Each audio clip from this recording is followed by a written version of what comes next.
చింతకాయల అయ్యన్న పాత్రుడని నేను శాసనసభ సభ్యునిగా ఎన్నికైనందున శాసనం ద్వారా నిర్మితమైన భారత రాజ్యాంగం పట్ల నిజమైన విశ్వాసము విధేయత చూపుతానని, భారతదేశ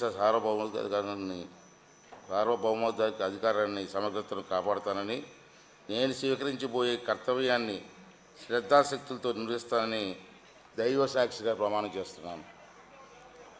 ఆంధ్రప్రదేశ్ శాసనసభ సభ్యుడైన నేను, ఇంతకాలైన పోతుడైన నేను సభ నియమాలను కట్టుబడి ఉంటానని, వాటిని అనుసరిస్తానని, సభ మర్యాదలను పాటిస్తానని, సాంప్రదాయాలను గౌరవిస్తానని దైవ సాక్షిగా ప్రమాణం చేస్తున్నాను.